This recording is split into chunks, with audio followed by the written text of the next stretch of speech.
the head-in-the-sand approach to the ideology of radical Islam. They wouldn't look at us, they wouldn't ask Asra Nomani, who co-testified with me and others, about it at all. But that aside, it is still a continuation of the head-in-the-sand approach to radical Islam. You cannot defeat the idea of ISIS if you won't talk about the idea itself. And it's unfortunate that this idea is embedded, it's entrenched in Islam.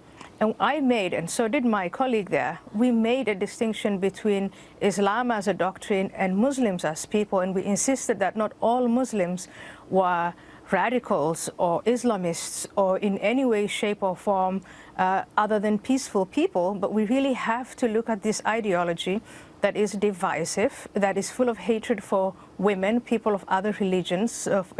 Most prominent example is the hatred toward the Jewish people and the State of Israel. Christians, homosexuals, people like me who left Islam.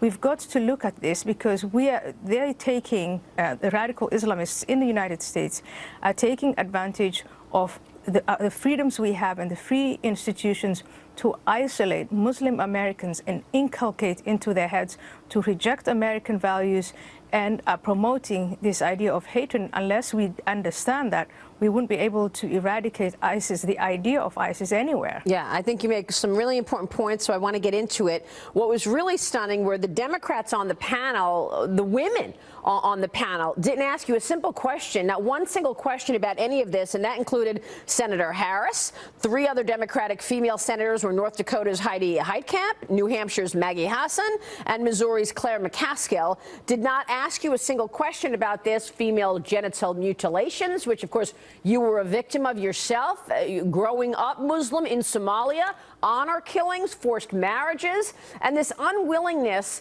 to assimilate to Western values, which also persists.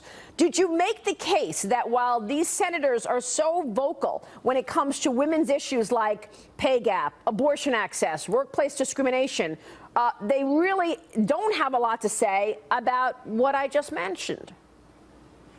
They seem to be scared. They seem in some way to be horribly inhibited by this, because really, if you prioritize, you know, the kind of suffering that a child feels whose genitals are cut, and it's now happening increasingly in the United States. We are told at least 500,000 women are in danger, you know, at risk of being mutilated or have been mutilated.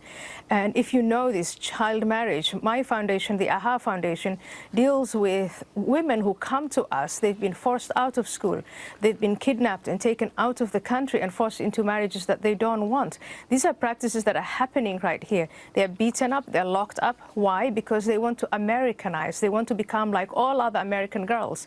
And their rights are taken away by their families and their wider religious community. And unfortunately, these senators didn't seem in the least interested. Why? Is it because of political correctness? Is it because I don't know. I don't have an explanation for that. I just find it unfortunate. Are there areas within the U.S., Ayaan, that Muslims are coming and saying, I'm not going to assimilate, I'm going to practice, I mean extremists are going to practice Sharia law?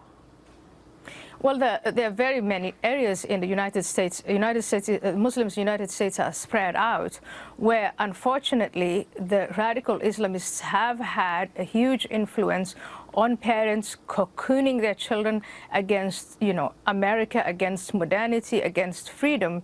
But the good news, Maria, here is that there are also Muslims like Asra Nomani who are standing up, and they're increasing in number, and they're trying to bring to light this, should I call it a civil war within Islam, or the discussion within Islam that is raging there. And we're working with the Muslim reformers who want to highlight not only what's wrong about Islam, but also these activists and these agents that in the name of da'wah are brainwashing young Americans into believing that America is hostile to them. Your story alone is an incredibly courageous one. Thank you for what you're doing, Ayaan, and thanks for joining us this morning.